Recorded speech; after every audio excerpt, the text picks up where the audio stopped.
अध्याय 351 आश्चर्यजनक आंकड़ा। तेज हवा के झोंके के बीच वह जानवर दौड़ता हुआ आगे बढ़ रहा था। जंगल के विपरीत विकसित शहर में स्विफ्ट स्टार वुल्फ की सवारी करना एक बिल्कुल अलग अनुभव था।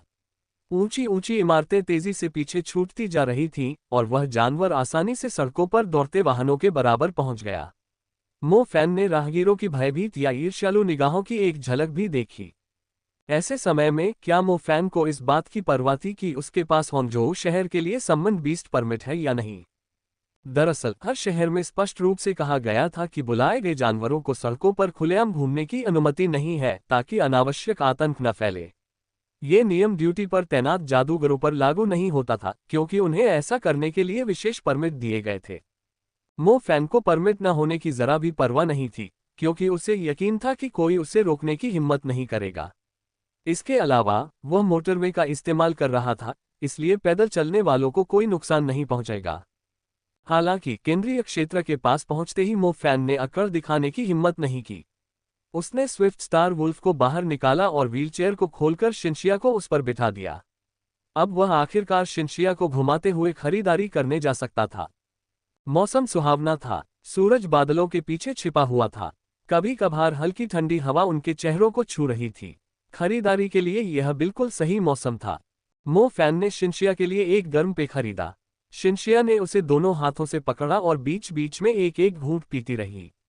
उसकी नजरें आसपास की दुकानों, चमकीली चीजों से सजी खिड़कियों और उन चीजों पर टिकी थीं जिनमें उसकी दिलचस्पी थी। चलने फिरने में असमर्थ होने के कारण उसे व्यस्त इलाकों में खरीदारी करने का मौका बहुत कम मिलता था और न ही उसे अपनी मनपसंद कोई चीज मिलने पर खुशी से झूमने का मौका मिलता था। शिनशिया के कई दोस्त थे जो उसके प्रति बेहद दयालु थे, लेकिन हर कोई उसके साथ इस तरह की जगहों पर इतना समय बिताना पसंद नहीं करता था। पैदल चलने वालों, सड़कों पर बने पुलों और शॉपिंग मॉल की एस्केलेटरों के बीच वह कुछ अलग थलग सी लगती थी। जब शिनशिया मो फैन के साथ खरीदारी करने जाती थी तो चीजें आसान होती थीं। जब सीढ़ियां आती तो मो फैन उसे गोद में उठा लेता था। वह ऐसा करने में काफी सहज था क्योंकि इससे उसे कभी कभी उसका फायदा उठाने का मौका मिल जाता था। जब वह उसे प्यारी सी शर्म से लाल होते देखता तो उसे उपलब्धि का एहसास होता था। कपड़े चुनने के बाद मो फैन ने शिनशिया को ड्रेसिंग रूम में धकेल दिया। मैं इसे खुद कर सकती हूँ। शिनशिया ने मो फैन को बाहर छोड़ा और पर्दा खींच दिया। कोई बात नहीं, मुझे कोई आपत्ति नहीं होगी, मो फैन ने बेशर्मी भरी मुस्कान के साथ कहा।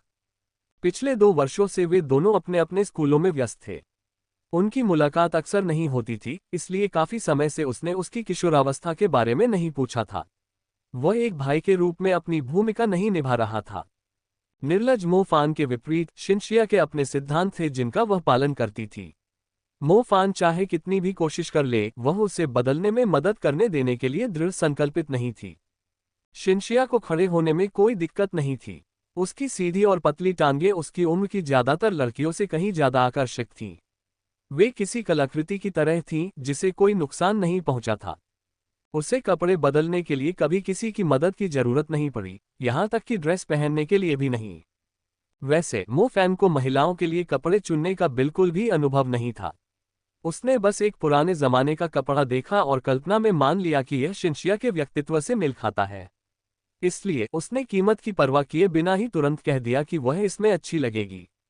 ये हान राजवंश के समय के परिधानों के डिजाइन से मिलता जुलता लंबी आस्तीन वाला गाउन था जिसमें रेशमी रिबन बेल्ट का काम कर रहा था। ये शरद ऋतु के लिए उपयुक्त था। ये किसी पुराने जमाने की चीज की तरह नहीं लग रहा था, बल्कि इसमें आधुनिक फैशन का भी मिश्रण था। शिनशिया के पहनने पर यह बहुत अलग नहीं लग रहा था। ये सहज, ताज़ा और आधुनिक महसूस हो रहा था, जिसमें चीनी संस्कृति की झलक साफ झलक रही थी। शिनशिया के तरोताजा चेहरे को देखकर मो फैन ने संतुष्टि से अपना कार्ड स्वाइप किया। खरीदारी के पूरे अनुभव में स्वादिष्ट भोजन खरीदना भी शामिल था। मो फैन जल्द ही एक काफी ऊंचे रेस्तरां में पहुंची जहां से शानदार नजारा दिखता था। अब वह काफी अमीर हो चुका था, इसलिए मनमानी कर सकता था। ज्यादातर अमीरों की तरह मो फैन को भी कांच की खिड़कियों वाले आलीशान रेस्तरां में जाना पसंद था। वह किसी खिड़की के पास ही जगह चुनता और आधुनिक शहर का नजारा देखता। वह एक गिलास कोक, वाइन मंगवाता और सामने बैठी खूबसूरत महिला के साथ आनंदमय पल बिताता। आह, कितना सुखद जीवन! मो फैन पहले गुफावासी की तरह जीवन जी चुका था। उसने जंगल में तनावपूर्ण वातावरण का अनुभव किया था, जहां किसी भी क्षण उस पर गंभीर खतरा मंडरा सकता था। इसलिए वह शांत और सुखद जीवन जीने के इस अवसर को अनमोल समझ रहा था। शिनशिया, जो उस पल को इसी तरह महसूस कर रही थी, ने मो फैन की आंखों में देखते हुए बुदबुदाते हुए कहा, भाई मो फैन, क्या आप कृपया फिर से शहर छोड़कर नहीं जा सकते? मेरी चिंता मत करो, यह उतना खतरनाक नहीं था, मो फैन ने मुस्कुराते हुए कहा। निंगक्सु ने मुझे पहले ही बता दिया है। शिनशिया ने अपने होंठ सिकोड़े। वह जानती थी कि मो फैन उसे दिलासा देने और चिंता करने से रोकने की कोशिश करेगा। ओह ओह, मो फैन ने अजीब तरह से अपना सिर खुजलाया। मु निंगजू और शिनशिया हमेशा से बहुत करीबी दोस्त थीं। इसलिए यह स्वाभाविक था कि मु निंगजू शिनशिया को पूरी घटना बता देगी। मो फैन को अचानक एहसास हुआ कि शिनशिया को झूठ बोलकर दिलासा देने की कोशिश करना एक गलत कदम था। उसे और अधिक सतर्क रहना होगा। अपनी पहली और दूसरी पत्नियों से झूठ बोलने से पहले उन्हें उनकी मिलीभगत की संभावना पर विचार करना होगा। मो फैन इस विषय को आगे बढ़ाने में दिलचस्पी नहीं रखता था। उसने बाहर के नज़ारे पर एक नज़र डाली ताकि शिनशिया का ध्यान भटका सके। यह एक बहुत ऊंची इमारत थी। हालांकि आसपास कुछ और ऊंची इमारतें थीं, लेकिन वे इस तरह से दिखने वाले शानदार दृश्य को रोक नहीं पाईं। उसकी निगाहें तेजी से आसपास की इमारतों पर घूमी, जिनमें शहर की रंगीन रोशनी झलक रही थी, और उसने दूर स्थित वेस्ट लेक को देखा जो सदियों से अपेक्षाकृत शांत थी। किसी कारणवश जैसे ही उसने झील की सतह पर प्रतिबिंब देखा, मो फैन का दिमाग उन बदसूरत विशाल छिपकलियों में उलझ गया, शायद इसलिए कि उसने हाल ही में बहुत सारे दलदल देखे थे। थोड़ा बाईं ओर एक ऊंची इमारत थी जो एक बैंक की थी। इमारत बहुभुज के आकार की थी और उसका ऊपरी सिरा नुकीला था। उस पर चांदी की एलईडी लाइटें लगी हुई थीं और वह मुख्य रूप से परिष्कृत कांच से बनी थी।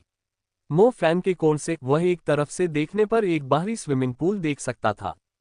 स्विमिंग पूल स्पष्ट रूप से आम जनता के लिए खुला नहीं था। वहां बिकनी पहने कुछ ही लड़कियां थीं। उसके दाहिनी ओर कहीं एक 5 सितारा अंतर्राष्ट्रीय होटल खड़ा था। ये निस्संदेह आसपास की सबसे ऊंची इमारतों में से एक था। ये होंगझोउ में वेस्ट लेक के पार के शानदार दृश्य के लिए प्रसिद्ध था। मो फैन के कोण से वह पूरे 5 सितारा आलीशान होटल को देख सकता था। अजीब बात है, हम अभी अभी तो यहां से गुजरे थे। ये कौन सी इमारत है? मो फैन को आखिरकार शिनशिया का ध्यान भटकाने के लिए एक विषय मिल गया। उसने गगनचुंबी इमारत और 5 सितारा होटल के बीच खड़ी लंबी काली आकृति की ओर इशारा किया। शिनशिया ने उलझन भरे भाव से अपना सिर घुमाया। इसमें कोई रोशनी नहीं है। क्या यह नया है? मो फैन ने पूछा। शिनशिया ने सिर हिलाते हुए कहा, मैं हाल ही में उस इलाके से गुजरी थी, लेकिन मुझे वह इमारत दिखाई नहीं दी। करीब से देखने पर शिनशिया अचानक अजीब तरह से पेश आए।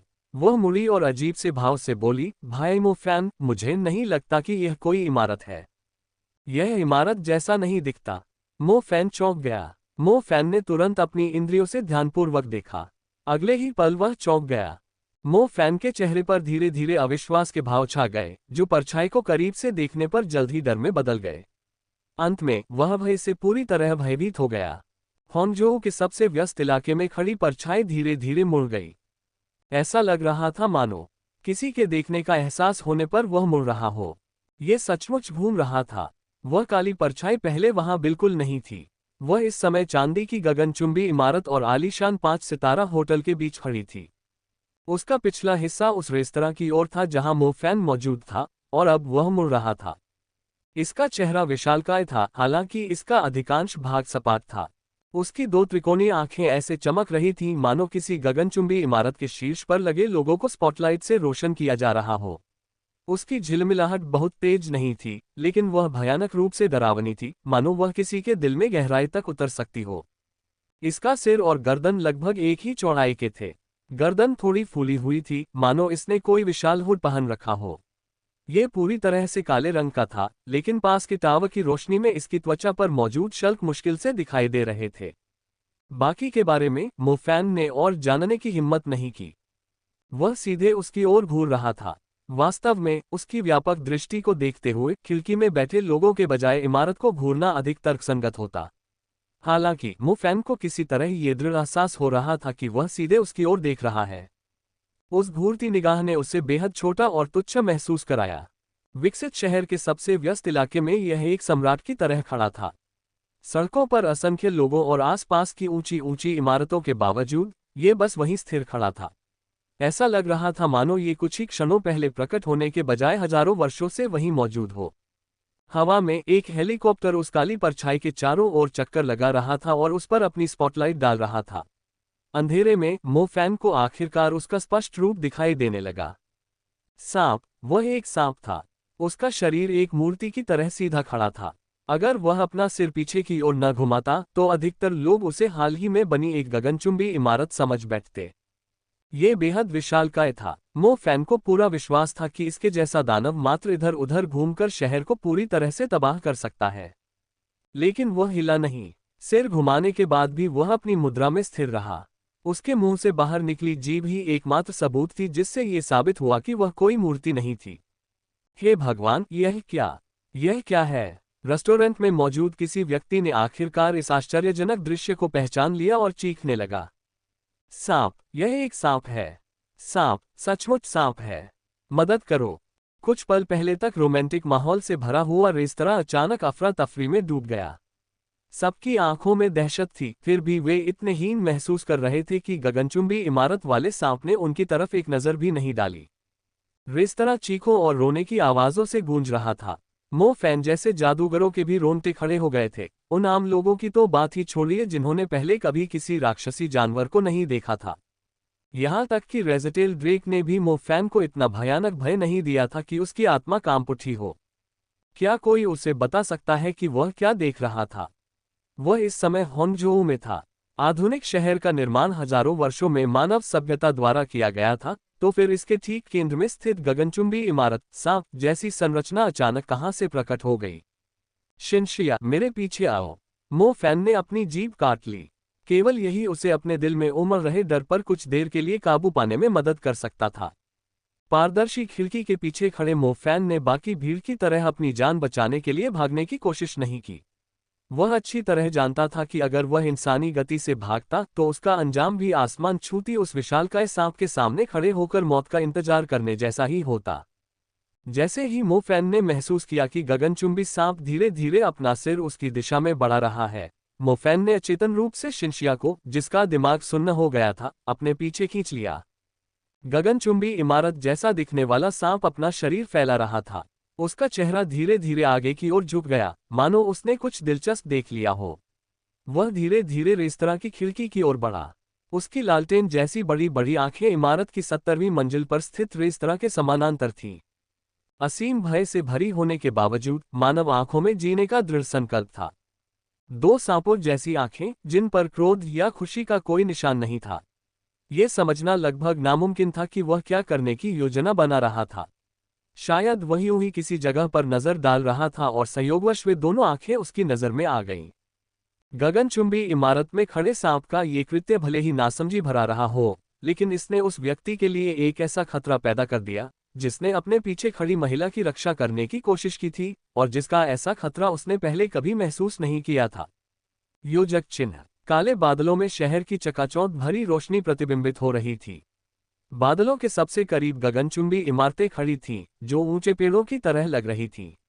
वे आधुनिक और समृद्ध मानव जाति का प्रतीक थीं, लेकिन आज रात वे बादलों के सबसे करीब नहीं थीं। वह एक पौराणिक सांप था जो अपना शरीर सीधा कर रहा था। इस विस्मयकारी दृश्य ने मानव सभ्यता को करारा झटका दिया। उस विशालकाय जीव के सामने अपनी बेइज्जती और तुच्छता ने मानवता की समझ को पूरी तरह से ध्वस्त कर दिया और उन्हें एहसास हुआ कि वे कुएं की तलहटी में रहने वाले मेढक मात्र हैं।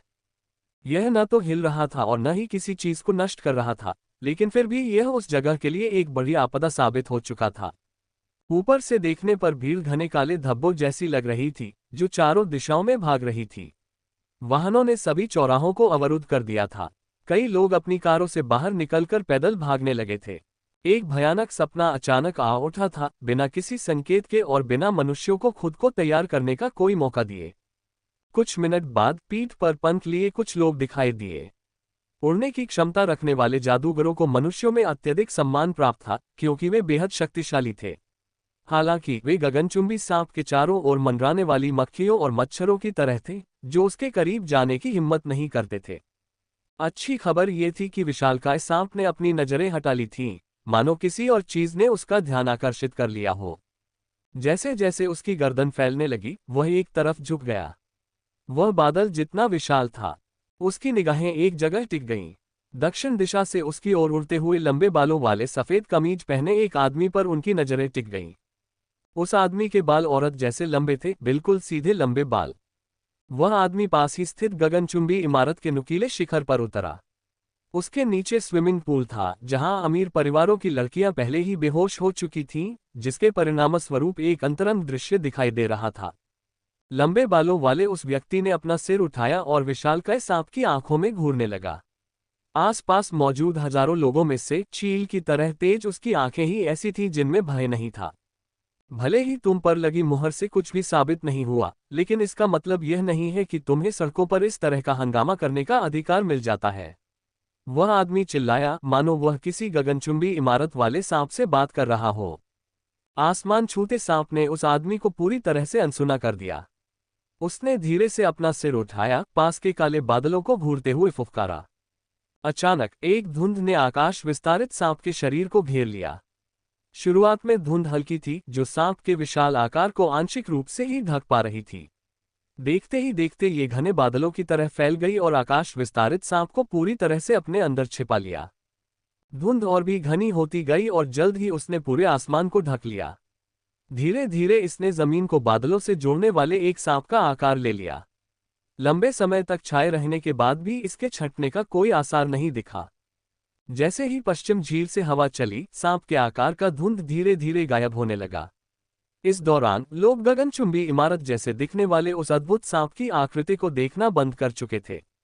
दरअसल जब धुंध उसके शरीर को पूरी तरह से घेरने लगी, तब तक वह जानवर वहां से जा चुका था। फिर भी लोगों को यही लग रहा था कि वह अभी भी वहीं है, क्योंकि उसकी हल्की सी हलचल भी सड़कों को तहस नहस करने के लिए काफी थी।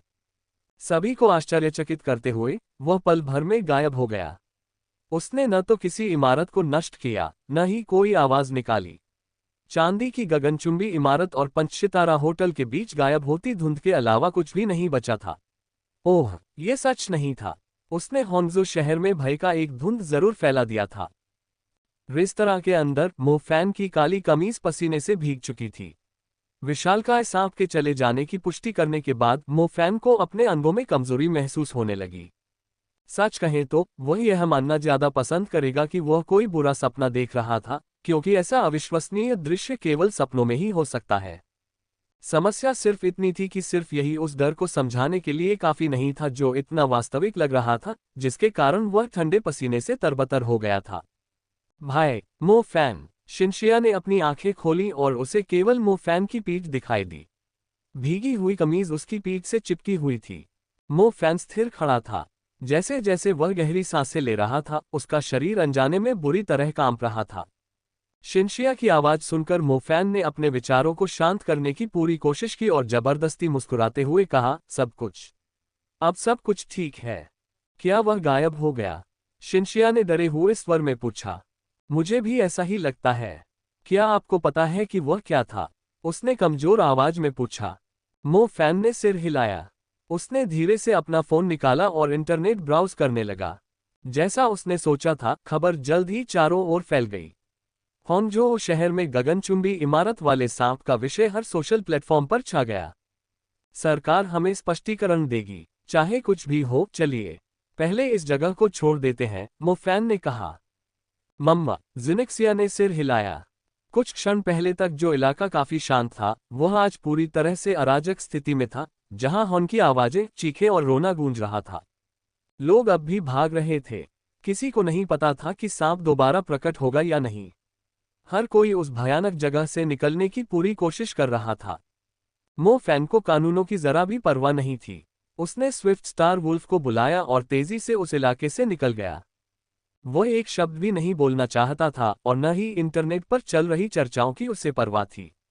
वह बस शिनशिया को किसी सुरक्षित स्थान पर ले जाना चाहता था। मोफैन को बिल्कुल भी अंदाजा नहीं था कि इसके बाद क्या होगा। डर के मारे उसकी जिज्ञासा पूरी तरह खत्म हो गई थी। उसकी बस यही इच्छा थी कि वह चीज उसके सामने कभी दोबारा प्रकट न हो। हंगझोउ के लोगों, डरो मत। ये तो बस एक राक्षस की परछाई है जिसे हाल ही में बनाया गया है।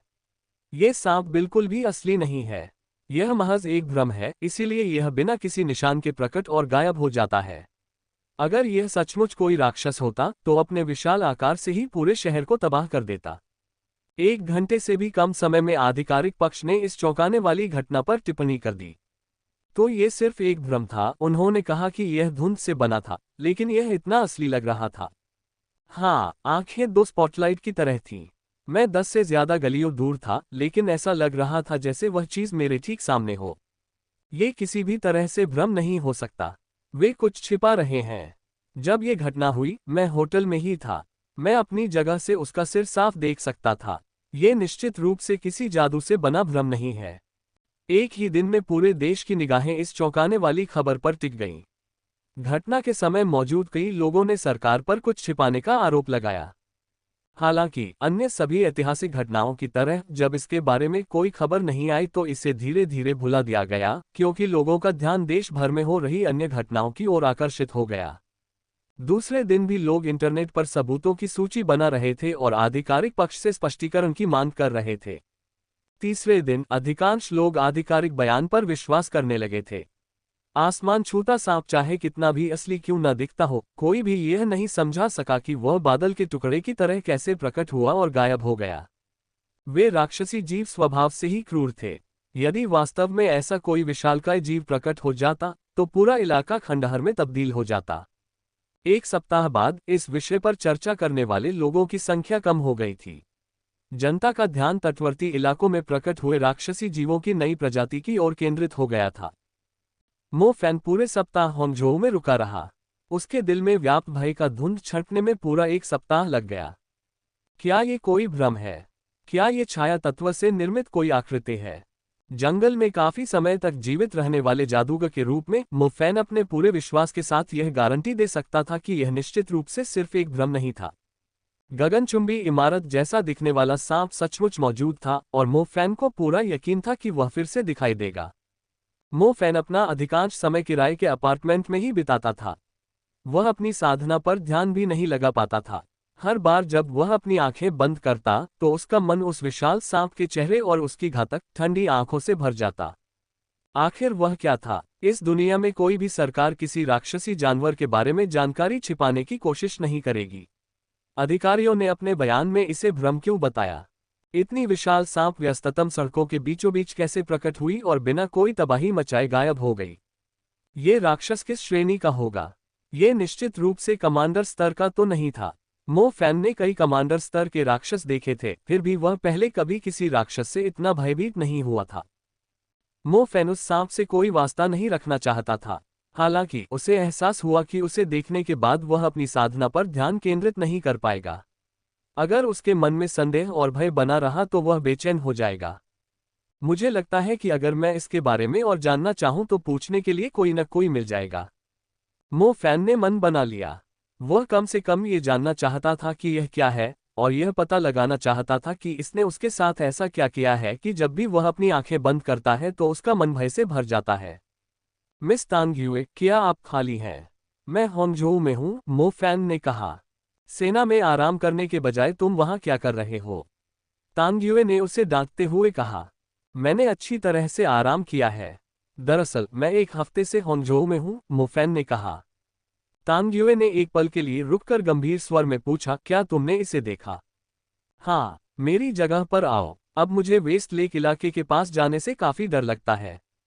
हाँ, तांग्युए ने एक प्यारी सी हंसी हंसते हुए व्यंग्य भरे लहजे में पूछा, तुम्हारे जैसा निडर इंसान भी कभी डरता है क्या? मो फैन तांग्युए के अपार्टमेंट में आराम करने की सोच रहा था, तभी ढीली सूती बुनाई वाली पोशाक पहने एक परिपक्व और खूबसूरत शिक्षिका उसकी ओर बढ़ी। ऊंची एड़ी के जूतों के ऊपर उसके लंबे पैर बेहद आकर्षक लग रहे थे। ओह, उसकी कामुकता और आकर्षण वाकई कुछ ऐसा था जिससे कई युवा लड़कियां ईर्ष्या करती थीं, और फिर भी कुछ ऐसा था जिसकी नकल वे मेकअप से नहीं कर सकती थीं। क्या घूर रहे हो? उस आकर्षक शिक्षिका ने मो फैन पर अपनी आंखें घुमाईं। मो फैन से ज्यादा बदतमीज लड़का उसे अभी तक नहीं मिला था। ऐसा लग रहा था मानो वो बेताब होकर उसकी देह को घूर रहा हो। क्या उसे ताक झांक करने का मतलब भी पता था? क्या उसमें जरा भी शर्म थी? मिस तांग्यू, मेरा मानना है कि अगर माध्यमिक विद्यालयों में आपके जैसी और शिक्षिकाएं होती तो अभिभावकों को कभी इस बात की चिंता नहीं करनी पड़ती कि उनके बच्चे बड़े होने के दौरान किसी तरह से बिगड़ जाएंगे, मो फैन ने बड़बड़ाते हुए कहा। तांग्युए को अपने गाल जलते हुए महसूस हो रहे थे। उसने एक गहरी झुंझलाहट भरी आवाज निकाली और आगे बढ़ गई। वह इस छोटे बदमाश के साथ अपना समय बर्बाद करने के मूड में नहीं थी। मो फैन तुरंत उनके पीछे पीछे गया और पूछा, हम कहाँ जा रहे हैं? कहीं खास नहीं। तांग्युए ने एक शाही बिल्ली की तरह अंगड़ाई ली जो अभी अभी झपकी से जागी हो। मो फैन ने उस जिले की ओर एक नजर डाली जहां तांग्युए जा रही थी। उसने गहरी सांस ली और फिर उसके पीछे पीछे चलने लगा। जब तांग्युए ने देखा कि मो फैन उससे आधा कदम धीमा चल रहा है तो वह हंसे बिना नहीं रह सकी और बोली, क्या ये वाकई इतना डरावना था? मो फैन ने सिर हिलाया। उसे पूरा विश्वास था कि अपने राक्षसी रूप में भी गगनचुंबी सर्प उसे पल भर में मार डालेगा। चलो मैं तुम्हें एक कहानी सुनाती हूँ। तांग्युए ने अपनी चाल धीमी कर दी और मो फैन के साथ साथ चलने लगी। क्या इसका सांप से कुछ लेना देना है? मो फैन ने पूछा। इसका मुझसे कुछ लेना देना है। तांग्युए ने मनमोहक मुस्कान बिखेरी। क्या हमें एक समय की बात है से शुरू करना चाहिए? बिल्कुल। तांग्युए ने मो फैन को घूर कर देखा। मो फैन ने आज्ञाकारी भाव से अपना मुंह बंद कर लिया और माहौल को बिगाड़ने की कोशिश करना बंद कर दिया। तांग्युए धीमी गति से चल रही थी। उसकी ऊंची एड़ियों की धीमी आवाज जमीन पर गूंज रही थी, जो कानों को काफी सुहावनी लग रही थी। जब भी हवा चलती, उसके बालों से आती उसकी मनमोहक खुशबू उसके पसंदीदा इत्र की महक के साथ मिलकर हर बार फैल जाती थी। ये खुशबू बेहद आकर्षक थी, जो किसी भी पुरुष को उसके परिपक्व, मोहक शरीर में समा जाने और उस खुशबू को पूरी तरह से महसूस करने के लिए व्याकुल कर देती थी। मो फैन को होंगजोऊ काफी पसंद था, क्योंकि यहाँ उसे हमेशा खूबसूरत महिलाएं देखने को मिलती थीं। कम से कम एक हफ्ते पहले तक तो वह यही सोचता था। मेरा गृहनगर छोटी छोटी झीलों से घिरा एक छोटा सा गांव है। वास्तव में गांव झीलों से घिरा हुआ है। अगर इन हिस्सों को आपस में जोड़ दिया जाए तो यह एक कस्बे जितना बड़ा हो जाएगा। तांग्युए की आंखों में उदासी की झलक दिखाई दी। ऐसा लग रहा था मानो वह सचमुच झीलों से घिरे एक गांव में रहती हो। मो फैन ने कहा, मेरा गांव पहाड़ों से घिरा हुआ था। अरे, मुझे टोकना बंद करो। तांग्युए ने मो फैन को घूर कर देखा। मो फैन ने कंधे उचकाए और चुप हो गया। इसके अलावा हमारा गांव सुरक्षित क्षेत्र से बाहर स्थित है। गांव के अधिकांश लोग जादूगर हैं। यहाँ तक कि वो लड़कियां भी, जो देखने में हवा के झोंके से भी नहीं डरती थीं, यहाँ बेहतरीन शिकारी साबित होंगी। तांग्युए एक पल के लिए रुकी और जानबूझकर मो फैन की ओर मुस्कुराते हुए देखा। तुमने मुझसे क्यों नहीं पूछा? अरे, मो फैन अवाक रह गया। क्या आपने ही मुझे बीच में टोकने से मना नहीं किया था? वह झट से खेल में शामिल हो गया और पूछा, तो फिर ऐसा क्यों था? जैसे ही उसने ये सवाल पूछा, उसे अचानक एहसास हुआ कि गांव वाकई अजीब लग रहा था। फिर भी पूरे गांव के लोगों का शक्तिशाली जादूगर होना तर्कसंगत था, क्योंकि कुछ जगहों पर ज्यादा प्रतिभाशाली लोग रहते थे। हालांकि चूंकि यह गांव सुरक्षित क्षेत्र में स्थित नहीं था, इसका मतलब यह भी था कि यह राक्षसी जीवों के क्षेत्र में था। सुरक्षित क्षेत्र से बाहर स्थित कोई शहर भी राक्षसी जीवों से बहुत जल्दी घिर जाता, ऐसे में बिना किसी मजबूत सुरक्षा व्यवस्था वाले छोटे से गांव की तो बात ही क्या। क्योंकि हमारा गांव एक देवता की सुरक्षा में है। तांग्युए मुस्कुराए। उसकी आंखें अर्धचंद्राकार थीं। किसी देवता की सुरक्षा में? मो फैन असमंजस में था। बिल्कुल सही, हमें कभी भी राक्षसी जानवरों के घुसपैठ की चिंता नहीं होती। देवता की उपस्थिति के कारण आपको गांव के 10 किलोमीटर के दायरे में एक भी राक्षसी जानवर नहीं मिलेगा, तांग्युए ने कहा। क्या कोई भगवान सचमुच ऐसा कर सकता है? मुझे लगा था कि वे केवल किसी की आत्मा को शांति दे सकते हैं, मो फैन ने कहा। वह देवता नहीं जिसकी हम पूजा करते हैं। तो मुझे बताओ कि तुम किस देवता की पूजा करते हो। शायद मुझे भी जल्द ही उनसे मिलने जाना चाहिए, ताकि वे मेरे गृहनगर की भी देखभाल करें, मो फैन ने मजाक में कहा। तुम लोग पहले ही मिल चुके हो, तांग्युए ने मो फैन को आंख मारते हुए कहा। मो फैन हक्का बक्का रह गया। वह कब से उनके देवता के दर्शन करने लगा, लेकिन किसी कारणवश मो फैन के मन में अचानक गगनचुंबी नाग का चेहरा उभर आया। उसे उसकी गहरी आंखें याद आ गईं। अगर उसका वर्णन किया जाए तो वह जानवर सचमुच किसी देवता की तरह वहां खड़ा था। मो फैन सिहर उठा। उसने मुस्कुराती हुई तांग्युए को अविश्वास भरी निगाहों से देखा। वह अचेतन रूप से कुछ कदम पीछे हट गया, चेहरे पर अकड़न लिए। कुछ पल तक उसे समझ नहीं आ रहा था कि क्या कहे। तांग्युए मुस्कुराती हुई मो फैन को लगातार देखती रही। मो फैन आध्यात्मिक मामलों में हमेशा उदासीन रहता था। सच कहें तो धर्म जैसी चीजों के मामले में वह बहुत ही सरल स्वभाव का था। वह भावुक व्यक्ति बिल्कुल नहीं था। तानग्युए को लगा कि मो फैन को किसी चीज से डरने की जरूरत नहीं है। अगर कोई चीज उसे डरा भी देती तो भी वह अपने खास व्यंग्य से उसे दूर करने की कोशिश करता। लेकिन गगनचुंबी इमारत वाले सांप ने किसी तरह मो फैन को चिढ़ा दिया था, इसलिए तानग्युए खुद को उसे और चिढ़ाने से रोक नहीं पाए। मिस तानग्यू, कृपया मेरे साथ इस तरह का मजाक न करें। मो फैन को ये शब्द बोलने में काफी समय लगा। मैं मजाक नहीं कर रही हूँ। तानग्युए के चेहरे पर अब भी वही मुस्कान थी। क्या आपके गांव में सभी लोग सर्प मानव हैं? मो फैन ने पूछा। तानग्युए ने आंखें घुमाई और झट से बोली, प्लीज, हम सब इंसान हैं। इंसान? लेकिन तुम लोग सांप को भगवान मानकर उसकी पूजा कर रहे हो। मो फैन को ये बात समझ नहीं आई। क्या तुमने इतिहास पढ़ा भी है? मो फैन की पढ़ाई में लापरवाही देखकर तानग्युए अवाक रह गई। नहीं, कृपया मुझे स्पष्ट करें। मो फैन को महसूस हो रहा था कि दुनिया के बारे में उसकी धारणा बिखर रही है। स्कूल में इतिहास की कक्षाओं में इसका जिक्र होना चाहिए था, लेकिन ज्यादा नहीं हुआ।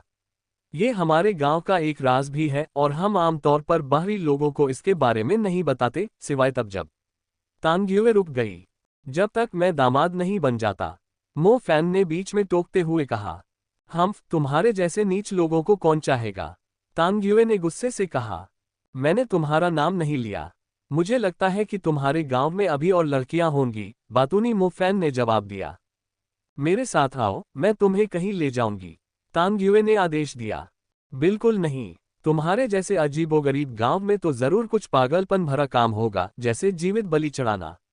मुझे तुम्हारे रहस्य में कोई दिलचस्पी नहीं है और मैं नहीं जा रहा। मो फैन ने भारी मन से सिर हिलाया। उद्धरण चिन्ह ... मुझे लगता है कि तुम बहुत ज्यादा फिल्में देख रही हो।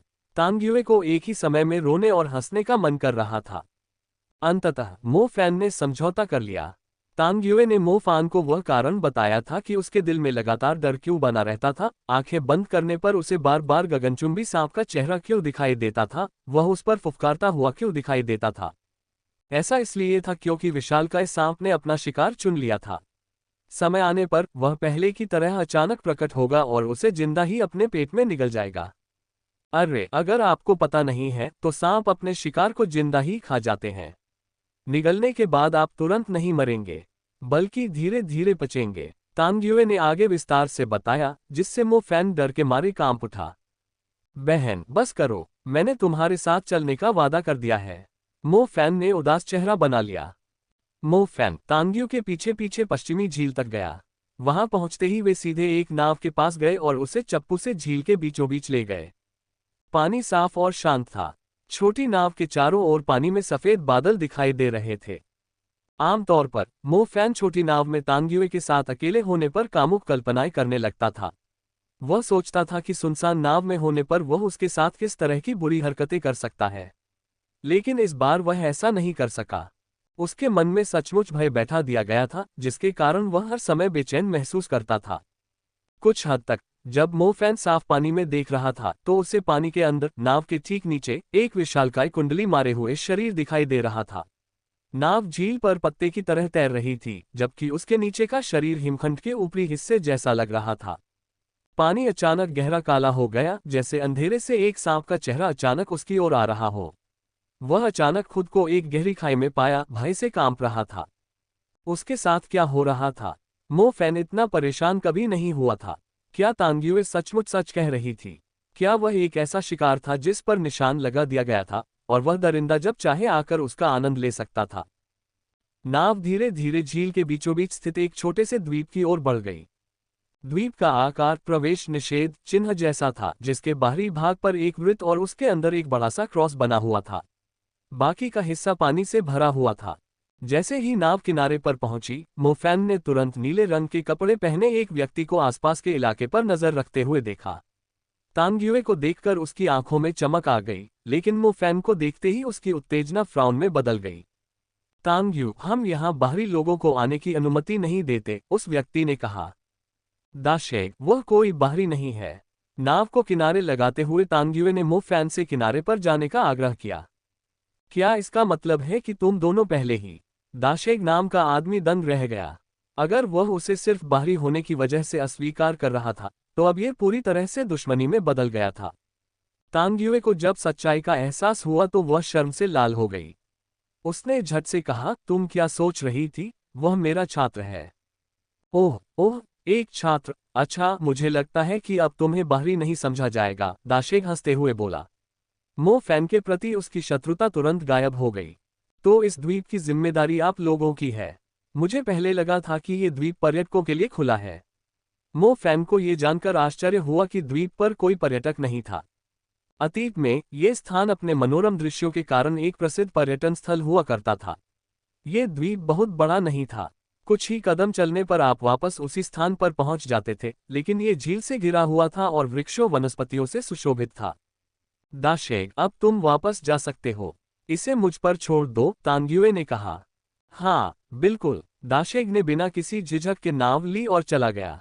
दाशेग को बिना किसी चिंता के जाते हुए देखकर मो फैन उत्सुक हो गया। क्या ये द्वीप बिल्कुल खाली नहीं है? जब एक पुरुष और एक स्त्री को इस पर अकेला छोड़ दिया जाए तो कुछ भी हो सकता है। क्या वह सचमुच मानता है कि हम सिर्फ गुरु शिष्य हैं? मो फैन के मन में कई विचार उमड़ रहे थे, लेकिन जैसा कि उसने अनुमान लगाया था, जल्द ही उनकी जगह सांप का चेहरा आ गया। धिक्कार है। खैर, आज मेरी ड्यूटी है, लेकिन चूंकि तुम भी यहाँ हो तो ज्यादा बोरियत नहीं होगी। तांग्युए मुस्कुराए। मो फैन के आसपास होने से वह ज्यादा सतर्क नहीं लग रही थी। मो फैन ने यह स्वीकार करने से खुद को नहीं रोका कि उसके मन में कामुक विचार उमड़ रहे थे। एक सुनसान द्वीप, एक पुरुष और एक स्त्री अकेले रह गए। एक खूबसूरत नजारा और एक गुरु शिष्य के बीच वर्जित संबंध, भले ही वे अब गुरु शिष्य नहीं थे। यहां तक कि सांप का डर भी उसे रोक नहीं पा रहा था। तांग्युए ने अपने हाथ पीछे कर लिए। वह एक हंसमुख किशोरी की तरह लग रही थी जो अपनी किसी दोस्त को किसी जानी पहचानी जगह पर ले जा रही हो। उसकी चलने की गति धीमी और आरामदेह थी और वह मिलनसार और सौम्य लग रही थी, जो पहली बार उससे मिलने पर एक शिक्षिका के रूप में उसकी प्रभावशाली और भव्य छवि से बिल्कुल अलग थी। मो फैन ने तांग्युए का पीछा किया और हरे रंग की टाइलों और लाल खंभों से बने एक भवन के सामने पहुंच गया, जो चौराहे के केंद्र में स्थित था। ये भवन उस क्षेत्र की विशिष्ट भवन निर्माण शैली को पूरी तरह से प्रदर्शित करता था। इमारत को प्राचीन वस्तुओं से सजाया गया था। जैसे ही मो फैन अंदर गया, उसने देखा कि मेज पर न केवल पुरानी वस्तुएं रखी थीं, बल्कि दीवारों पर भी प्राचीन कथाओं के चित्र बने हुए थे। दीवारों पर बने चित्रों में मनुष्य और एक अस्पष्ट राक्षसी जानवर को दर्शाया गया था। उन्होंने एक गांव, झीलें और गांव के चारों ओर एक घेरे में कुछ अजीब दिखने वाले जीवों को भी चित्रित किया। आमतौर पर मो फैन इस तरह की चीजों पर ज्यादा ध्यान नहीं देता था। अगर देता भी तो उसे कभी समझ नहीं आता कि चित्रों में क्या दर्शाया गया है। लेकिन जब मो फैन को तांग्युए द्वारा सुनाई गई कहानी याद आई तो उसे चित्रों के कुछ अंश समझ में आ गए। वह रहस्यमय राक्षसी जीव गांव के चारों ओर लिपटा हुआ था। ध्यान से देखने पर वे गांव की सीमाओं की रक्षा करने वाली दो दीवारों की तरह लग रहे थे, लेकिन वास्तव में वह एक सांप था। सांप गांव के चारों ओर एक छल्ले की तरह लिपटा हुआ था। राक्षसी जानवर गांव के चारों ओर एक घेरे में बिखरे हुए थे। वे भाग रहे थे, जिससे ये संकेत मिलता था कि वे गांव से डरे हुए थे। सच तो ये था कि वे गांव से नहीं, बल्कि उसकी रक्षा करने वाले सांप से डरते थे। प्राचीन चित्र में बहुत अधिक विवरण नहीं था। कहानी सुने बिना कोई भी गांव के चारों ओर बने घेरे को सांप के रूप में नहीं देख पाएगा। क्या तुम मुझे सच बता रहे थे? मो फैन ने पुरानी दीवारों पर एक नजर डाली, फिर तांग्युए की ओर देखा। तांग्युए ने दृढ़ता से सिर हिलाया, जिससे ये संकेत मिला कि वह मजाक नहीं कर रही थी। क्या सच में ये सांप आपके गांव की रक्षा कर रहा है? मो फैन ने अविश्वास से पूछा। इसीलिए तो हम इसे देवता कहते हैं। ये द्वीप भी उसी कहानी को दर्शा रहा है, तांग्युए ने कहा। मो फैन दंग रह गया। उसे द्वीप का आकार याद आ गया। एक अंगूठी। पता चला कि वेस्ट लेक पर स्थित यह विशेष द्वीप, जो सदियों से अस्तित्व में था, पहले से ही एक संकेत था। किसने सोचा था कि इसमें इतना चौंकाने वाला रहस्य छिपा होगा? दुर्भाग्य से उसकी मिस तांग्यू ही उस रहस्य की संरक्षक थी। क्या यही कारण है कि यह प्रकट तो हुआ, लेकिन इसने एक भी इमारत को नष्ट नहीं किया और न ही कोई हताहत हुआ? मो फैन ने पूछा। ये खबर पहले ही सार्वजनिक हो चुकी थी। गगनचुंबी इमारत पर बने उस सांप ने न तो किसी इमारत को रौंदा और न ही किसी व्यक्ति को मारा। दरअसल उस जैसे विशालकाय जीव को चींटी जैसे इंसानों को रौंदने से बचने के लिए खुद को विशेष रूप से व्यवस्थित करना पड़ता। तांग्यू ने सिर हिलाया। मो फैन ने पूछा, सरकार आपके गांव के बारे में जानती है और यह भी जानती है कि यह आपका देवता है, तो क्या उन्होंने सच्चाई छिपाने का फैसला किया है? टेंग्यू ने सिर हिलाना जारी रखा। लेकिन क्या आपको नहीं लगता यह बहुत डरावना है, और अगर यह बेकाबू हो गया तो पूरी तरह से विनाश हो जाएगा। तांग्युए खिलखिलाकर हंस पड़ी। ये सबसे व्यस्त इलाके में भी बिना किसी को पता चले प्रकट और गायब हो सकता है। मेरा मानना है कि अगर यह बात सार्वजनिक हो जाए तो होन्जो शहर के लोग या शायद पूरा देश ही पागल हो जाएगा। आखिर आपका गांव तो आपके देवता से परिचित होगा क्योंकि वह आपकी रक्षा करता है, लेकिन बाकी लोग तो अज्ञात के भय से सहम जाएंगे। ये भय लोगों को कुछ भी पागलपन भरा काम करने पर मजबूर कर सकता है। मो फैन ने कहा। मो फैन एक जादूगर था जिसने हाल ही में बहुत कुछ झेला था, और उसके लिए किसी चीज से डरना काफी दुर्लभ था। इसे देखने के बाद तो उसके दिल पर भी गहरा सदमा छा गया। आम लोगों की तो बात ही छोड़िए, यकीनन उनमें से कई लोग सदमे के कारण अस्पताल में भर्ती हुए होंगे। हम भी काफी उलझन में हैं। 7 दिन पहले जो हुआ वह दरअसल कई सालों में पहली बार हुआ था। हमें समझ नहीं आ रहा कि यह अचानक कहाँ प्रकट हो गया। आमतौर पर यह तभी प्रकट होता है जब इसे शहर में कोई बड़ा खतरा महसूस होता है। मैंने आपको यहाँ इसलिए बुलाया है क्योंकि मैं आपसे और अधिक जानकारी लेना चाहता हूँ। जब ये सब हुआ तब आप वहीं मौजूद थे। क्या आपने कुछ असामान्य देखा, जैसे कि वह किसकी ओर देख रहा था? मो फैन को वह दृश्य याद था, लेकिन उसे कुछ भी असामान्य याद नहीं आ रहा था क्योंकि पूरी स्थिति उसके लिए बेहद अजीब थी। अगर कुछ खास था तो वह बस यही सोच पा रहा था कि सांप उस इमारत को घूर रहा था जिसमें वह था।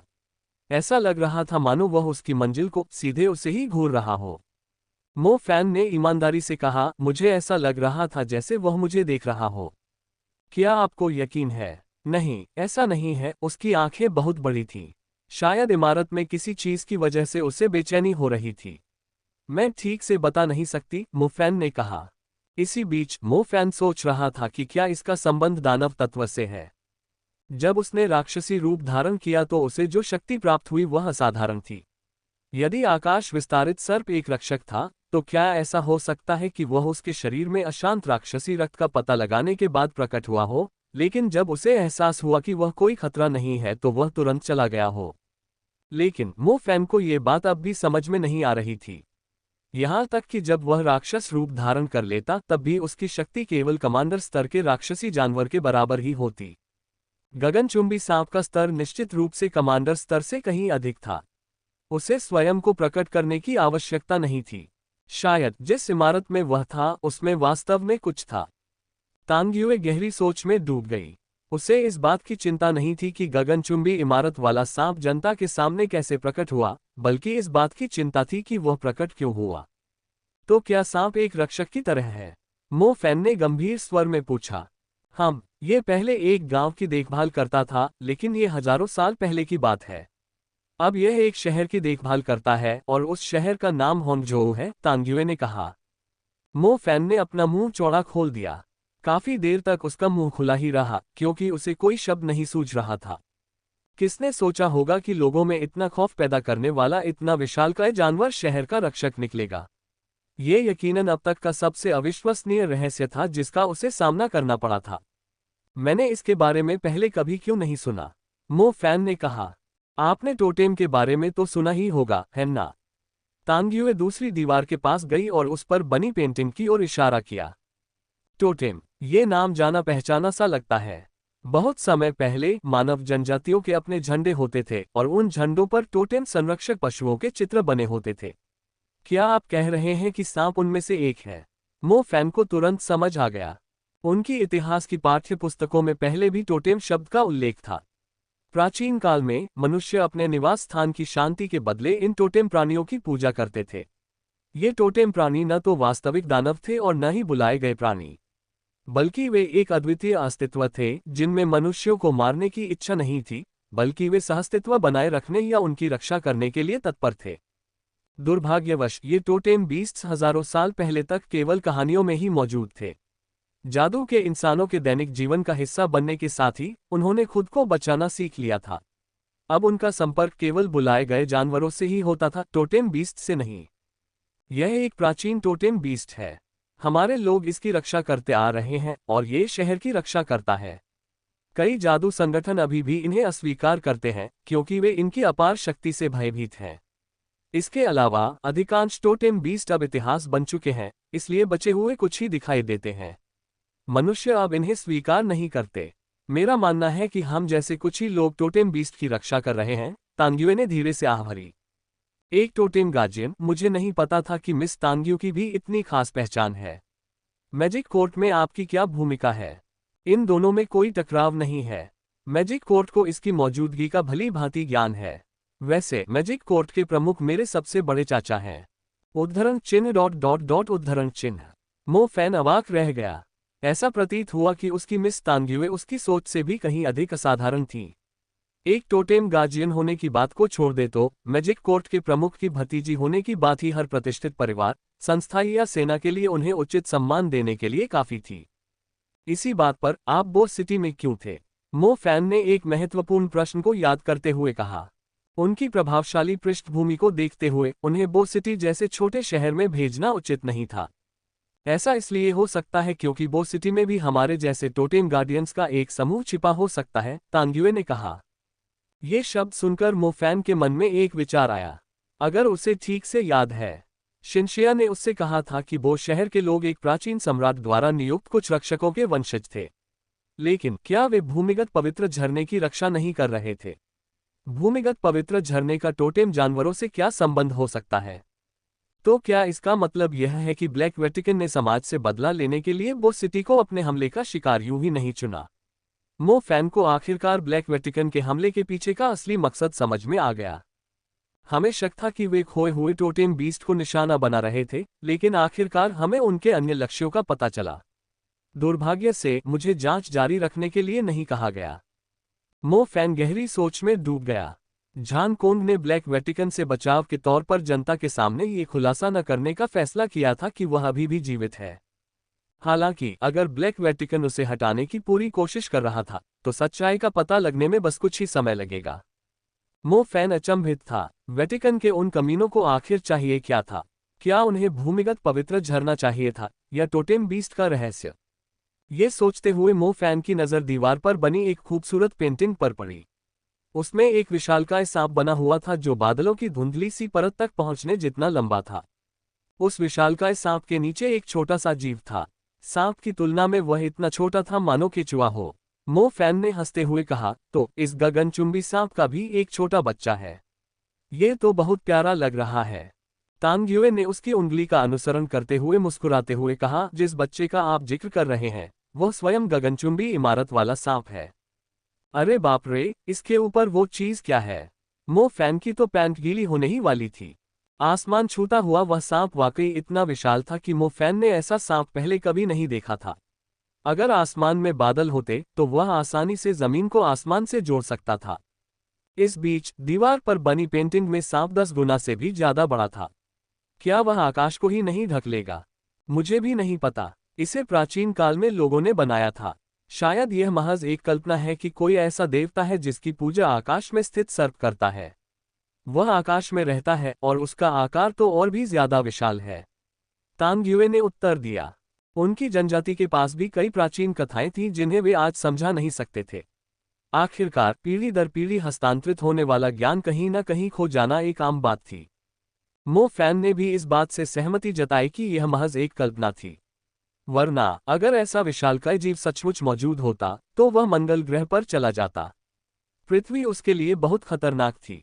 योजक चिन्ह। अचानक उसने झील के बेहद करीब एक ऐसी गर्जना सुनी जो किसी की आत्मा को भेद सकती थी। मो फैन कांपने लगा। उसने अविश्वास भरी निगाहों से अपनी प्रेमिका तांग्युए को देखा। नहीं, मुझे मत बताओ, ये यहीं पर है। मो फैन का चेहरा अजीब हो गया। मो फैन को अब तांग्युए की बातों पर यकीन हो गया था। टोटेम जानवरों जैसी चीजों के बारे में उनकी इतिहास की किताबों में चर्चा हुई थी। फिर भी जब भी मो फैन को याद आता कि वे अचानक कहीं से भी प्रकट हो सकते हैं, तो उसे अभी भी बहुत डर लगता था। अगले ही पल वह पसीने से तरबतर हो गया था। ये वहीं पर है। तांग्युए ने बाहर की ओर इशारा किया। मिस तांग्युए, क्यों न हम इस बारे में कहीं और बात करें? चलिए आपके घर चलते हैं, मो फैन ने कहा। हे, इससे इतना डरने की जरूरत नहीं है, ये काटता नहीं है। क्या मैं तुम्हें इसके पास ले जाऊं ताकि तुम इससे दोस्ती कर सको? तांग्युए अपनी हंसी नहीं रोक पा रही थी। नहीं, धन्यवाद, मैं तुम्हें तुम्हारे अपने भगवान की पूजा करने दूंगा। मैं बाहरी हूँ, मुझे यकीन है कि तुम्हारे भगवान को मेरा लहजा पसंद नहीं आएगा, मोफैन ने सख्ती से कहा। ठीक है, मुझे मजा आ गया। ये सचमुच वेस्ट लेक में रहता है, लेकिन अगर आप 3 मीटर गहराई तक भी खोदेंगे तो भी यह आपको नहीं मिलेगा, तांग्यू ने कहा। ऐसा क्यों?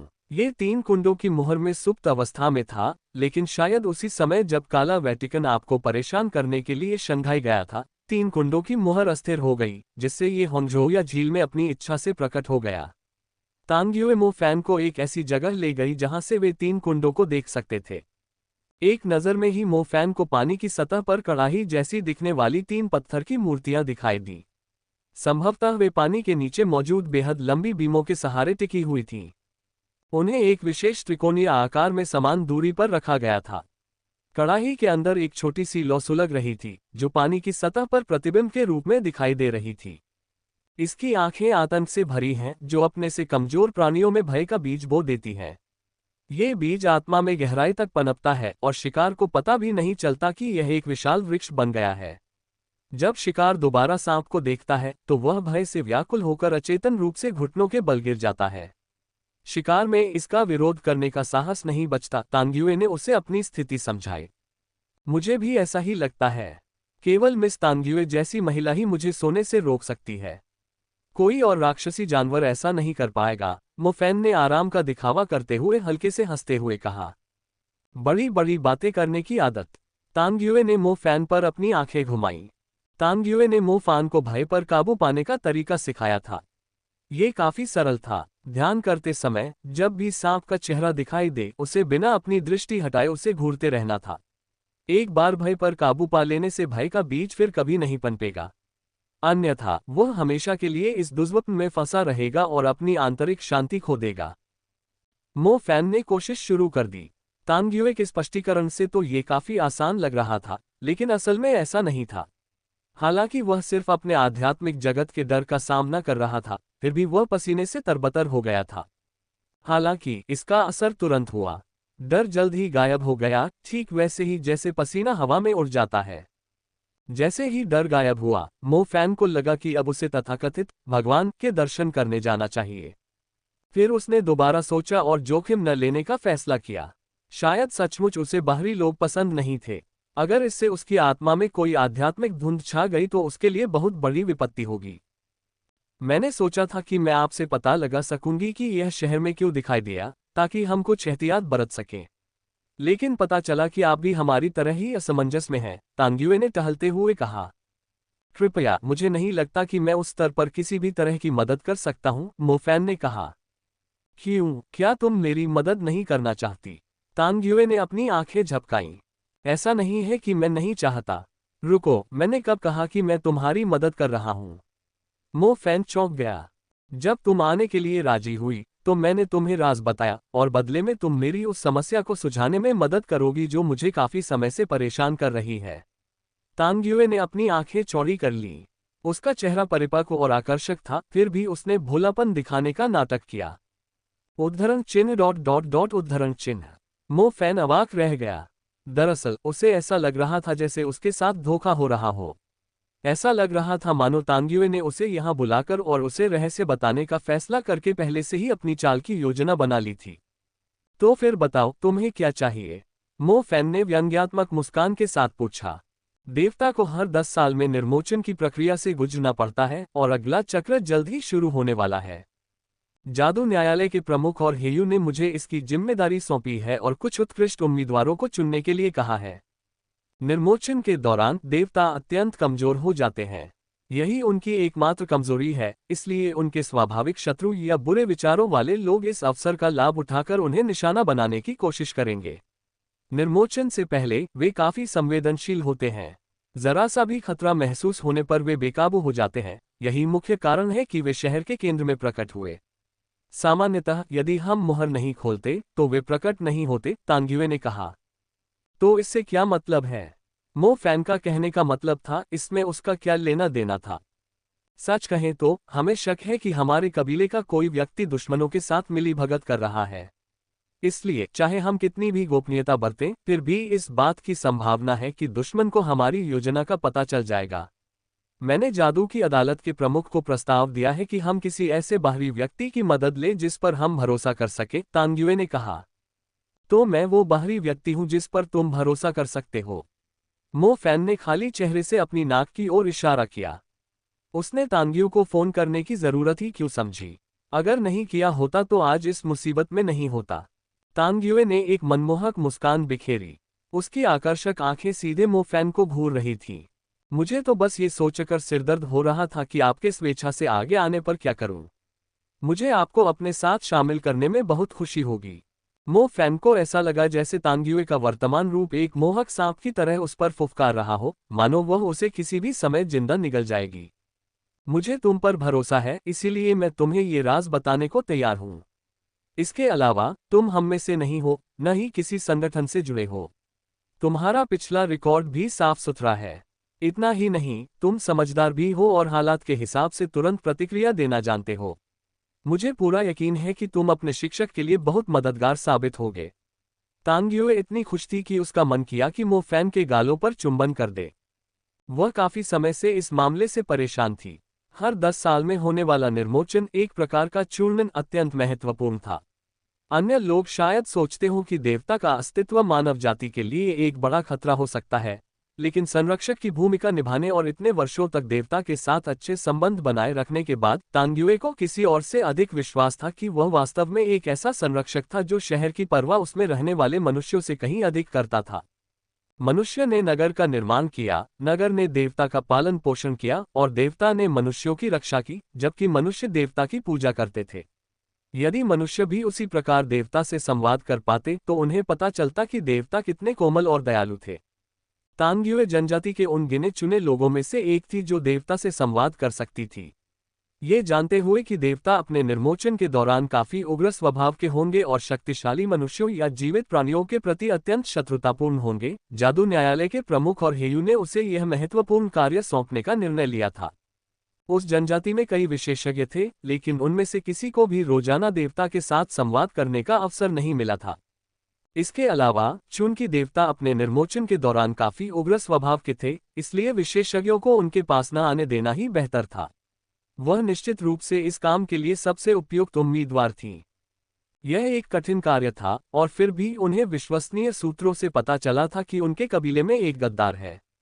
इससे तांग्युए के कंधों पर बोझ और भी बढ़ गया।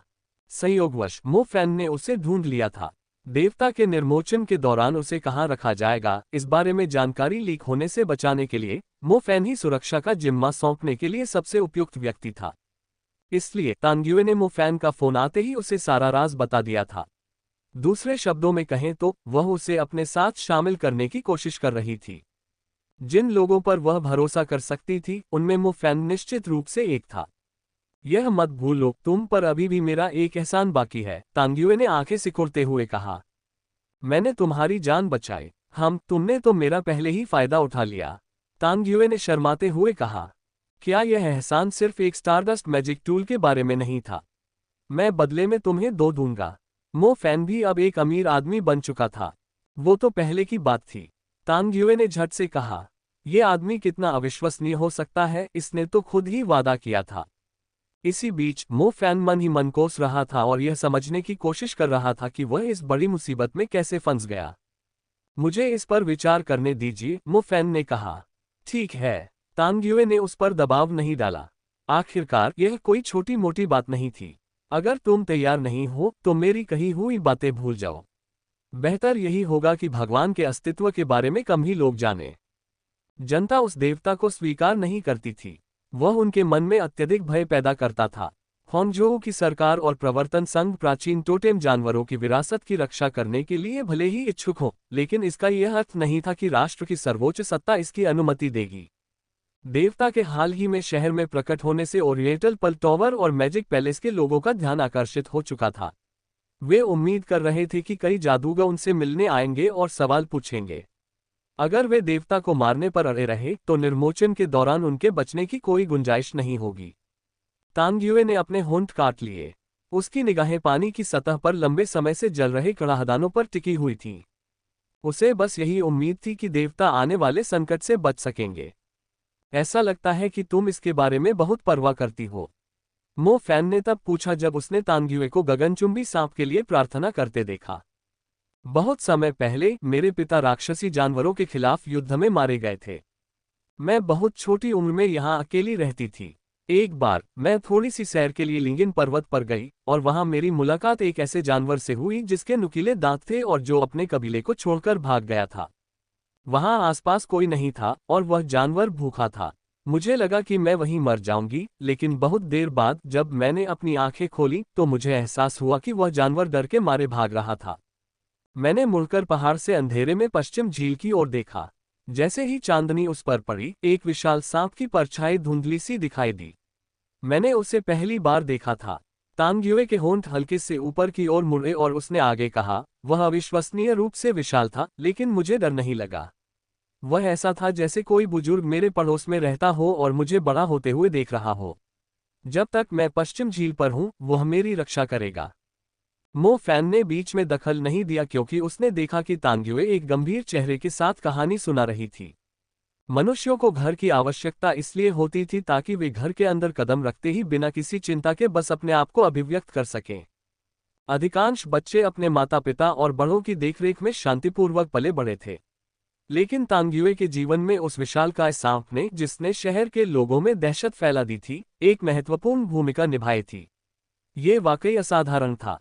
मैंने सुना है कि केंचुली उतारने के बाद जो त्वचा बचती है, वह उत्कृष्ट कवच बनाने के लिए एक बढ़िया सामग्री होती है। अगर मैं मदद करूं, तो बदले में तुम मुझे उस आदमी की त्वचा का एक टुकड़ा दोगे, मोफेन ने कहा। गगनचुंबी सर्प के विशाल आकार को देखते हुए उसकी खाल से हजारों कवच बनाए जा सकते थे। हालांकि कवच बनाने से पहले उसे परिष्कृत करना जरूरी था। आकार से ज्यादा महत्वपूर्ण उसकी हड्डियों, रक्त, खाल या मांस में निहित असाधारण शक्ति थी। इसलिए भले ही उससे केवल कुछ दर्जन कवच ही बन पाते, फिर भी वह उनमें से एक कवच लेने की मांग नहीं कर रहा था। तो तुम यही सोच रहे हो, हम्फ? तानग्युए ने गुस्से से कहा। पूरी तरह से नहीं, क्योंकि आपने मुझे बताया है कि वह आपके बड़े के समान है, तो वह मेरे लिए भी बड़े के समान है, क्योंकि हम एक ही परिवार हैं। मैं किसी भी हालत में मूकदर्शक नहीं रह सकता, मोफैन ने सख्त स्वर में उत्तर दिया। तुम्हें किसने कहा कि हम एक परिवार हैं? क्या तुम्हें जरा भी शर्म नहीं आती? तानग्युए का चेहरा लाल हो गया। जब मो फैन ने अपनी प्रेमिका तानग्युए को शर्मिंदा होते देखा तो वह जोर से हंस पड़ा। तानग्युए ने चिढ़कर अपनी चाल तेज कर दी। उसका अपने उस बदतमीज छात्र से और बात करने का कोई इरादा नहीं था। अपनी शर्मिंदगी छुपाने के लिए उसने अपना फोन निकाला और समाचार देखने का नाटक किया। हालांकि उसके चेहरे से शर्मिंदगी के भाव तुरंत गायब हो गए। अब उसका चेहरा गुस्से से लाल हो रहा था और उसकी निगाहें सीधे अपने फोन की स्क्रीन पर टिकी हुई थीं। बेतुका, ये तो बेतुका है, तानग्युए ने गुस्से से चिल्लाते हुए कहा। यह क्या है? वे उस बड़े आदमी को फंसाने की साजिश रच रहे हैं। तानग्युए ने अपना फोन मो फैन को दे दिया, जिस पर ताज़ा खबरें चल रही थीं। विशालकाय सांप की घटना में मारे गए लोगों के शव मिले हैं। दोनों शिकारी किसी विष से बुरी तरह गल गए थे, जिससे उनकी शक्लें इतनी बिगड़ गई थीं कि उन्हें पहचानना नामुमकिन था। किसी को भी ये पता नहीं चल पाया कि वे इंसानी शव हैं, लेकिन उनकी पहचान की पुष्टि हो गई है। ये पुष्टि हो गई है कि सांप के प्रकट होने के बाद उसके जहर से उनकी मौत हुई थी। मोफैन ने खबर जोर से पढ़कर सुनाई। मोफैन खबर देखकर असमंजस में पड़ गया। क्या उन्होंने पहले ही आधिकारिक बयान जारी करके यह नहीं कहा था कि इस घटना में किसी की मौत नहीं हुई है? इतने लंबे समय बाद अचानक दो लोगों की मौत की खबर कैसे आ गई? यह एक साजिश है। कोई गगनचुंबी इमारत वाले सांप के खिलाफ झूठे आरोप लगाने की कोशिश कर रहा है। तानग्युए का चेहरा गुस्से से लाल हो गया। आप ऐसा क्यों मान रही हैं कि यह एक साजिश है? मिस तानग्यू, आपका फोन बज रहा है, मो फैन ने कहा। तानग्युए ने भौहें चढ़ाकर फोन उठाया। उसके सख्त चेहरे से लग रहा था कि शायद फोन उसके वरिष्ठ अधिकारी का था। मेरे साथ आओ, तानग्युए ने फोन काट दिया और मो फैन को खींचकर नाव तक ले गई। हम कहाँ जा रहे हैं? एनफोर्समेंट यूनियन का मीटिंग रूम। तानग्युए के पीछे पीछे मो फैन भी होंगझोउ के मैजिक एसोसिएशन बिल्डिंग में उसके साथ पहुंचा। वे लिफ्ट से सीधे सबसे ऊपरी मंजिल पर गए। वहां एक मीटिंग रूम था जहां से पूरे शहर का शानदार और स्पष्ट नजारा दिखाई देता था। कमरे के प्रवेश द्वार पर वर्दीधारी पुरुषों का एक समूह पहरा दे रहा था। उनमें से प्रत्येक असाधारण साधना स्तर का था। मो फैन मन ही मन आश्चर्यचकित रह गया, क्योंकि प्रवेश द्वार की रक्षा करने वाले सभी रक्षक उन्नत जादूगर थे। वे कमरे के बाहर थोड़ी देर इंतजार करते रहे, तभी काले लंबे बालों वाला एक आदमी बाहर आया। उसकी चील जैसी तेज निगाहें पहले तांग्युए पर पड़ी, फिर मो फैन पर। मेरे छात्र, मो फैन ने टैंग्यू का परिचय दिया। उस व्यक्ति ने हल्के से सिर हिलाया और फिर इशारे से उन दोनों को कमरे में आने का निमंत्रण दिया। कमरे में एक विशाल मानक गोल मेज थी। मेज के दोनों ओर उचित पोशाक पहने कई पुरुष और महिलाएं बैठे थे। उनकी संख्या 7 या 8 थी। बाकी 20-25 लोग एक तरफ खड़े थे।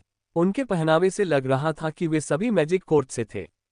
कमरे के बाहर मौजूद लोग पहले से ही उन्नत जादूगर थे, लेकिन कमरे के अंदर मौजूद लोग तो और भी चौंकाने वाले थे। क्या कोई उनके बराबर स्तर का था? ये लोग जादूगरों के बीच सबसे प्रभावशाली व्यक्ति थे। मो फैन को लंबे काले बालों वाला वह आदमी याद आ गया। वही था जो चांदी की गगनचुंबी इमारत पर खड़ा होकर गगनचुंबी इमारत के सांप की आंखों में आंखें डालकर देख रहा था। उसकी ताकत जानकोन से कहीं अधिक थी, लेकिन वह भी बैठने की बजाय किनारे पर खड़ा था। ये मेरे सबसे बड़े भाई हेयू हैं।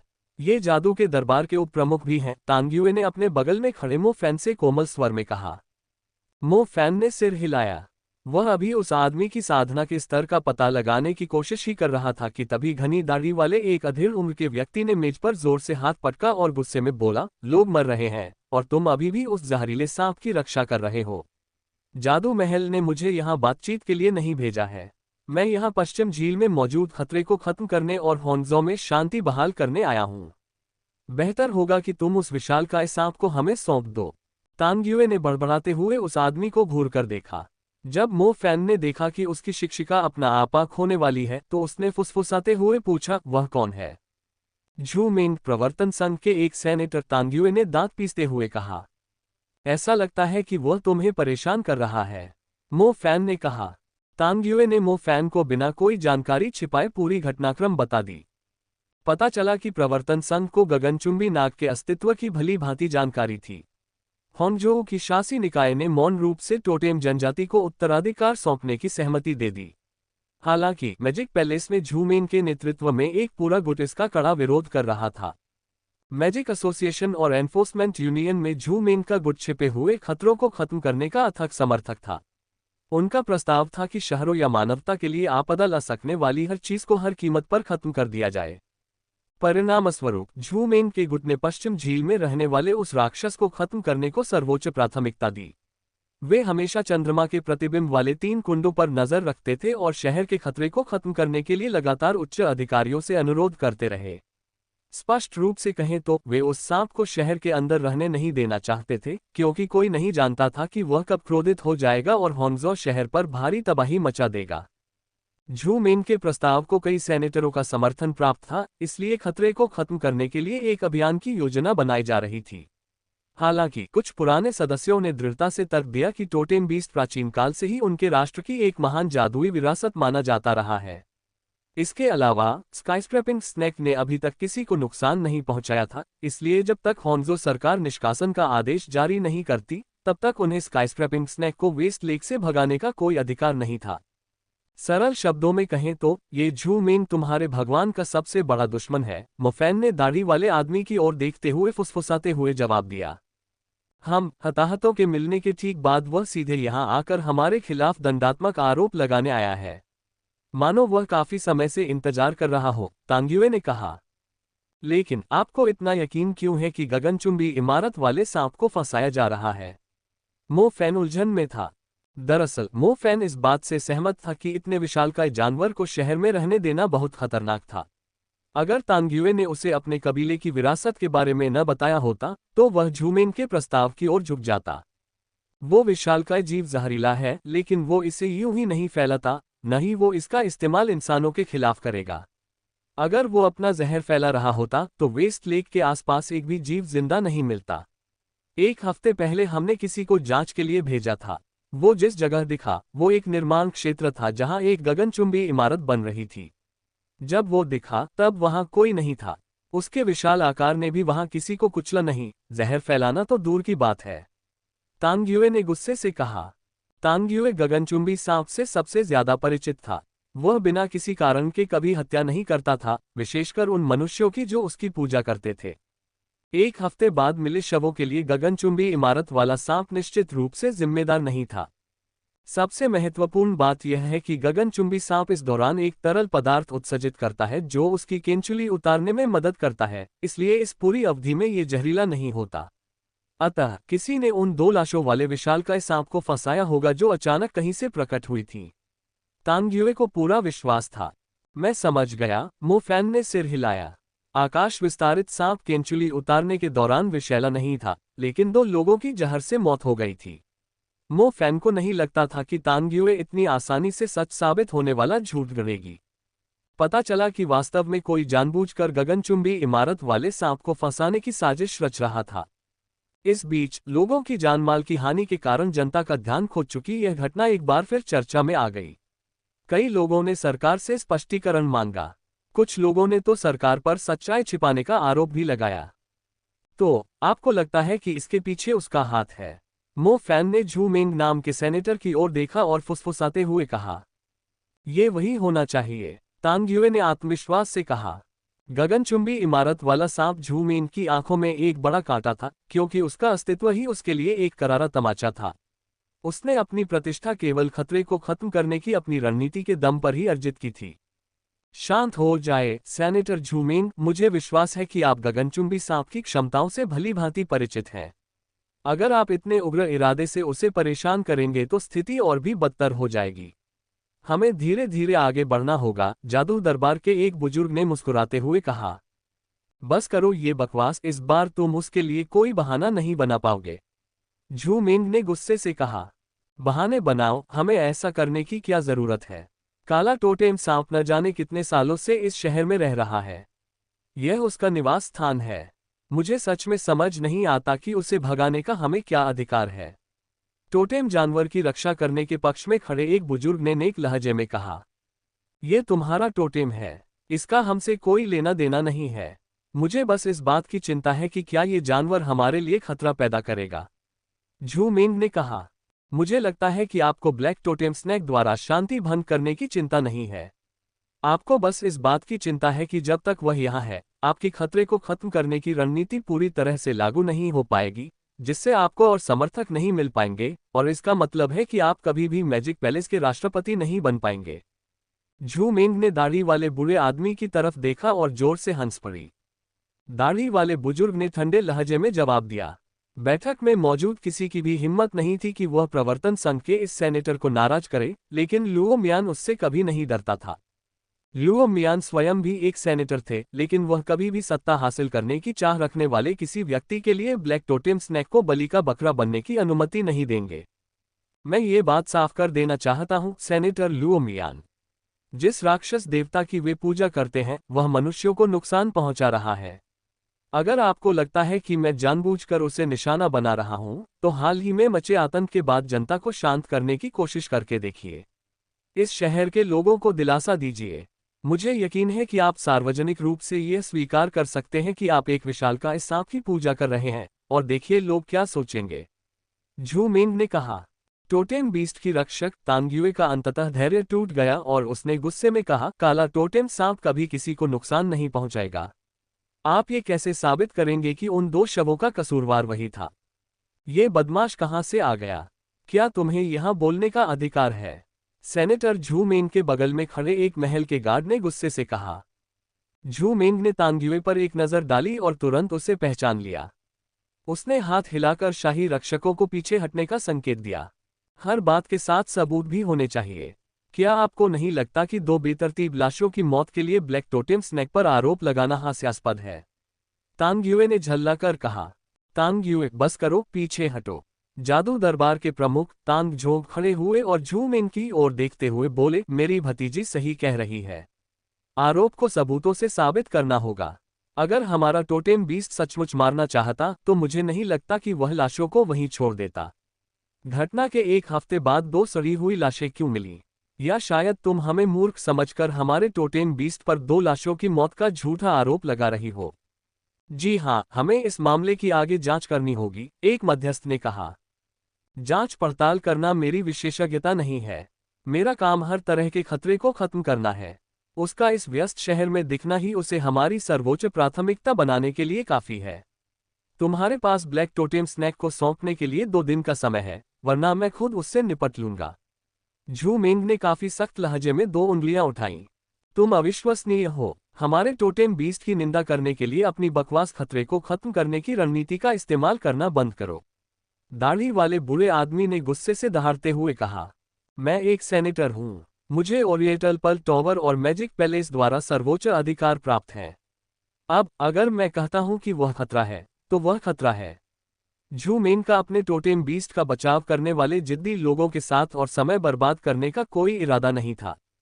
काले टोटेम सांप ने अचानक प्रकट होकर शहर के लिए खतरा पैदा कर दिया था। हताहतों की संख्या बढ़ रही थी। जनता सरकार से स्पष्टीकरण मांगेगी। चाहे कोई आदेश हो या जनता की इच्छा, काले टोटेम सांप का खात्मा होना तय है। झू मेंग अपने शाही अंगरक्षकों को लेकर चले गए, जिससे कमरे में मौजूद लोग स्तब्ध रह गए। जो लोग तटस्थ थे और ओरिएंटल पर्ल टॉवर और मैजिक पैलेस की ओर झुकाव रखते थे, वे वहां से चले गए। परिणाम लगभग तय हो चुका था। झू मेंग एक ठोस बयान और सबूत लेकर आया था। इस बार काला टोटेम सांप बच नहीं पाएगा। बैठक में उपस्थित अधिकांश लोग जा चुके थे। केवल जादू न्यायालय के प्रमुख तांग झोंग, दाढ़ी वाले बूढ़े व्यक्ति लुओ मियान, लंबे काले बालों वाले व्यक्ति हेयू तांग्युए और मोफैन ही बचे थे। हमने इसकी सुरक्षा में इतनी सावधानी बरती थी, फिर भी मुझे ऐसी उम्मीद नहीं थी। तांग झोंग ने आह भरी। वह काफी थका हुआ लग रहा था। अब हमें क्या करना चाहिए? झू मेन टोटेम बीस्ट से निपटने के लिए दृढ़ संकल्पित है। इस बार उसका पलड़ा भारी है। अगर हम किसी उच्च अधिकारी को लिखित बयान भी सौंप दें, तो भी हम भीड़ को शांत नहीं कर पाएंगे, हेयू ने कहा। मुझे लगता है कि झू मेन सिर्फ दिखावा कर रहा है। अगर वह टोटेम बीस्ट से लड़ना चाहता है तो उसे लड़ने दो। अगर वह ब्लैक टोटेम स्नैक को हरा सकता तो वह बहुत पहले ही ऐसा कर चुका होता। आज तक इंतजार क्यों किया? वह बस टोटेम बीस्ट की ताकत से डरा हुआ है, सेनेटर लुओ मियान ने अपनी दाढ़ी सहलाते हुए कहा। सेनेटर लुओ, शायद आपको ये जानकारी न हो, टोटेम बीस्ट हर 10 साल में अपनी त्वचा बदलता है। वह इस दौरान इसलिए शहर में प्रकट हुआ क्योंकि वह इस समय काफी उग्र स्वभाव का होता है। त्वचा बदलने के दौरान उसकी शक्ति काफी कम हो जाती है, तांग झोंग ने कहा। क्या आपका मतलब यह है कि वह जल्द ही अपनी केंचुली उतारने वाला है? लुओ मियान हैरान रह गई। बिल्कुल, ये तो परेशानी वाली बात है। इस झू मेन को सही समय चुनना आता था। हमें लगता है कि हमारे बीच कोई गद्दार है, हेयू ने धीमी आवाज में कहा। यह महज एक संयोग था। झू मेन की मांगे इसलिए थी क्योंकि वह पूरी तैयारी के साथ आया था। इस बात की सबसे अधिक संभावना थी कि गद्दार ने झू मेन को निर्मोचन के बारे में बताया था। तांग युए, मैं चाहता हूं कि तुम टोटेम बीस्ट को पहले ही यहां से ले आओ और उसके लिए एक सुरक्षित जगह ढूंढ लो जहां वह अपनी केंचुली उतार सके, तांग झोंग ने कहा। हम समझ गई, तांग युए ने सिर हिलाया। तो फिर मैं उनकी सुरक्षा के लिए जिम्मेदार रहूंगा, हेयू ने कहा। तांग झोंग ने सिर हिलाते हुए कहा, इस दौरान टोटेम बीस्ट बहुत संवेदनशील है। यह अपने से 20 ली के दायरे में मौजूद किसी भी कमांडर स्तर के दानव या उन्नत जादूगर के प्रति शत्रुतापूर्ण व्यवहार करेगा। तांग झोंग ही एकमात्र व्यक्ति है जिसे वह इस दूरी के भीतर आने की अनुमति देगा। तांग झोंग ने मोफैन पर विशेष रूप से नजर डाली और बिना पूछे ही उसकी साधना का अंदाजा लगा लिया। ये युवा जादूगर अभी उन्नत स्तर का नहीं है, इसलिए उसे कोई समस्या नहीं होनी चाहिए। उसे हम किसी बाहरी व्यक्ति को इतनी महत्वपूर्ण जिम्मेदारी कैसे सौंप सकते हैं? इसके अलावा क्या एक मध्यम स्तर का जादूगर हमारे किसी काम का होगा? झू मेंग द्वारा लाए गए शाही अंगरक्षक तो सभी विशेषज्ञ हैं। हेयू ने तुरंत इस सुझाव का विरोध किया। हेयू, तुम इस बारे में गलत हो।